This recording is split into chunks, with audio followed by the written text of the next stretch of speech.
Olá, meus queridos alunos.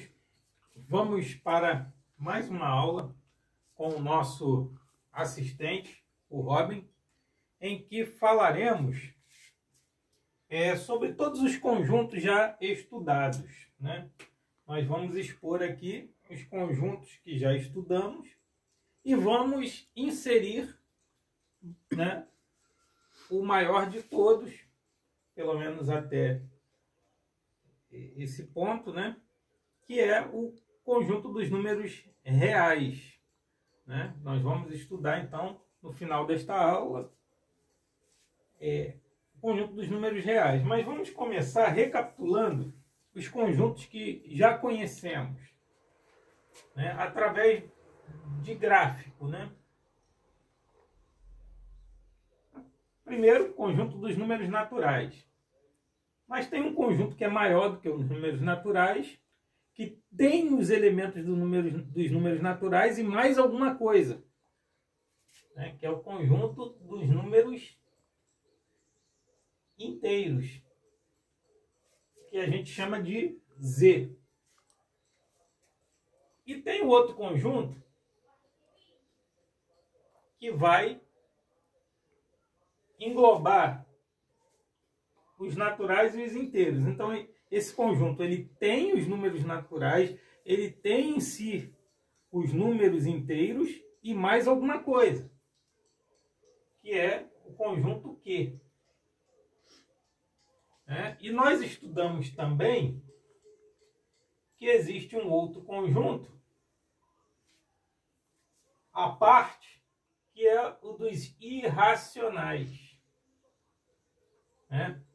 Esse não engloba os outros, ele fica à parte. É o conjunto dos números irracionais. Vou até colocar aqui, realçar aqui essa divisão, ó. Os irracionais estão aqui, ó.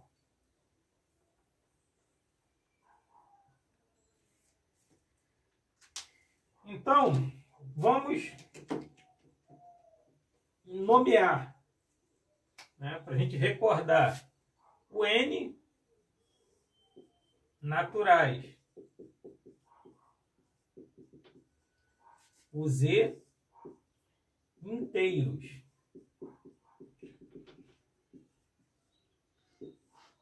O Q, racionais.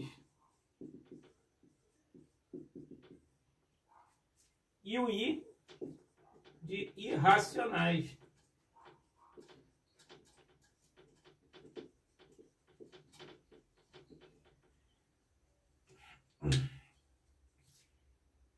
E agora vamos detalhar mais uma vez esses conjuntos, para a gente recordar direitinho, né?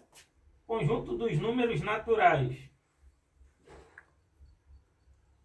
0, 1, 2, 3. É o 0 e os positivos.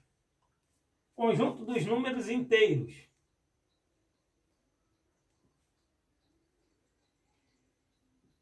Começa lá no infinito. Na verdade, eu não sei onde começa, né? Porque é infinito. E vem se aproximando do zero. Ó. Menos 5, menos 4, menos 3, menos 2, menos 1, 0. E depois sobe. 1, 2, 3. Quer dizer, daqui para frente é a mesma coisa que naturais. Por isso que os naturais estão dentro dos números inteiros. Então, os números inteiros têm algo a mais, né, que os números naturais. Aí vem o conjunto, com licença, meu auxiliar. Vem o conjunto dos números racionais, que vai ter tudo que tem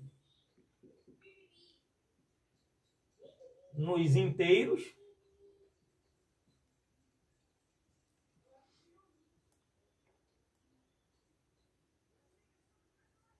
e mais frações. Por exemplo, aqui a fração 3 meios, né? 3 dividido por 2 dá 1,5. Então fica entre 1 e 2 aqui, ó. 5 meios por exemplo, eu não estou escrevendo todas porque não é possível, então tem várias frações. Por exemplo, tem frações aqui também, nos números negativos. Por exemplo, o 5 meios, ele tem lá também, menos 5 meios, né, que seria 2,5. Então estaria mais ou menos aqui, ó. Mais ou menos nessa posição aqui, nós teríamos o menos 5 meios. E assim vai, temos todas as frações incluídas nos números inteiros. Nos números racionais. Temos as frações. Então, se eu perguntar se uma fração como essa daqui, 3 meios, pertence aos números inteiros, não. Mas pertence aos números racionais. Porque o racional vai pegar tudo que tem aqui e vai acrescentar as frações. E eu posso até, para a gente ilustrar melhor, colocar aqui uma fração, por exemplo, 7/4. As frações estão aqui, ó, nos números racionais. 8/3 e assim sucessivamente. E aqui tem um conjunto à parte, dos números irracionais, que a gente estudou em vídeos anteriores, né? A gente falou sobre, por exemplo, raiz de 2, raiz de 3, o π. Porque são números, né, que são infinitos. Se você colocar na tua calculadora raiz de 2, vai dar um número infinito, mas que não é uma dízima periódica. Porque se fosse dízima periódica, a gente conseguiria transformar em fração e colocar aqui, né? Por exemplo, a dízima periódica 0,333 e segue para o infinito. A gente consegue transformar em 3 nonos. E ainda simplificar, dividir por 3 e por 3, e virar 1/3. Então, ó, aqui, a dízima periódica 0,333 está aqui. Outras dízimas periódicas estão aqui nos números racionais. Por quê? Porque a dízima periódica a gente consegue transformar em fração.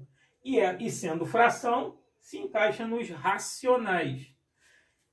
Os irracionais são aqueles números que, além de ser infinito, a gente não consegue transformar em fração, colocar ele numa forma finita.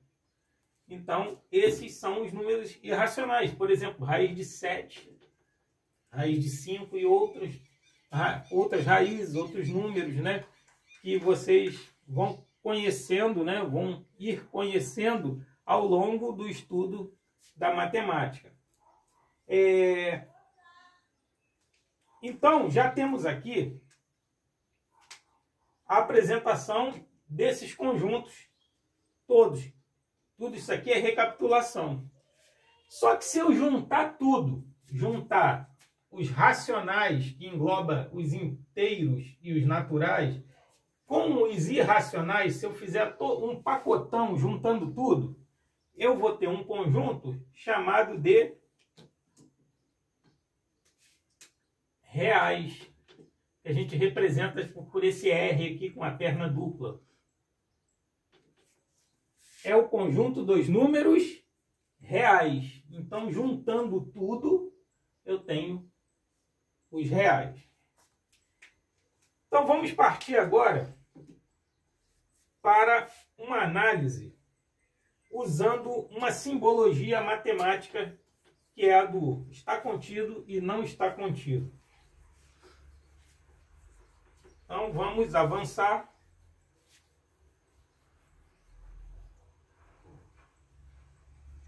Né? Esse R aqui poderia ter ficado. A gente escreve de novo. Então está aqui.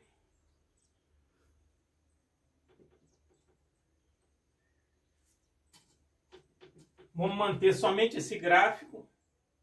E agora vamos analisar com os símbolos está contido e não está contido. Por exemplo, N, eu posso dizer que está contido em Z. Né?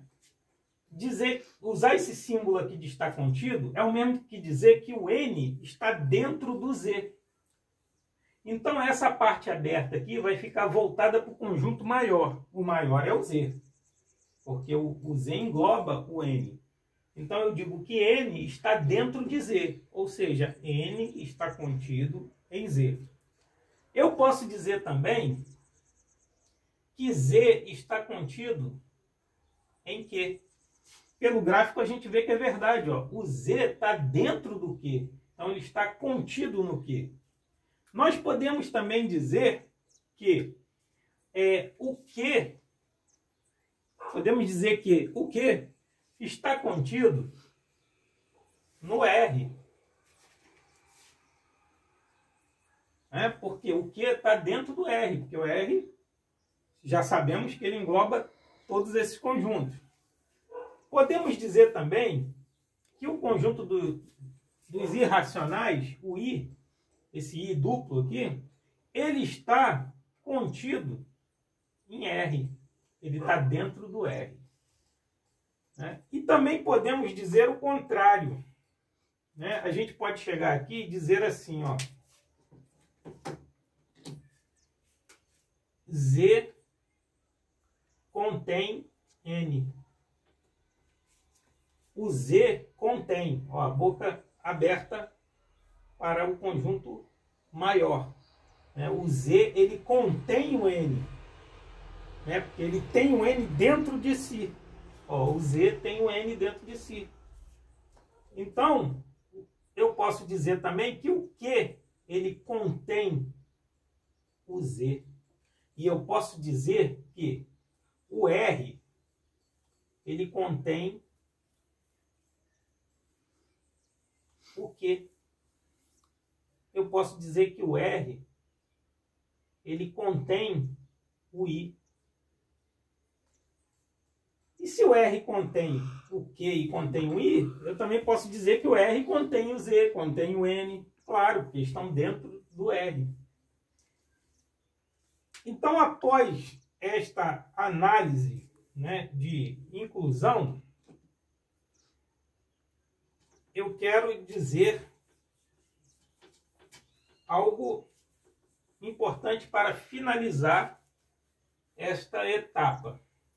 Eu posso representar o conjunto R também da seguinte forma.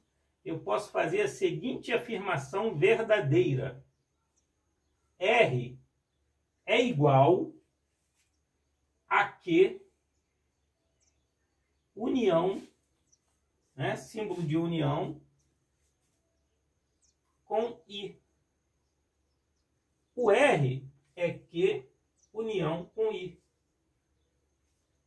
Então, matematicamente, essa simbologia, dentro da matemática, essa simbologia está perfeita. E assim, concluímos o conteúdo da aula de hoje. No entanto, ainda tenho algo importante para falar. Com esta parte, a gente encerra a parte teórica do segundo bimestre, do caderno 2. Mas não encerramos o nosso estudo do bimestre. Encerramos a parte teórica. Agora a gente vai mergulhar um pouco mais nos exercícios, especialmente nas atividades do nosso material. Então, fica como dever de casa as atividades da unidade 1. Então, vocês vão voltar lá na unidade 1 e vão fazer as atividades como dever de casa para amanhã, para o nosso dia posterior. E assim nós vamos seguir resolvendo as atividades de todas as unidades, de todas as 4 unidades desse segundo bimestre. Porque resolvendo essas atividades, treinando através dessas atividades e depois acompanhando as correções, estaremos preparados para a avaliação desse segundo bimestre. Então, até o nosso próximo vídeo.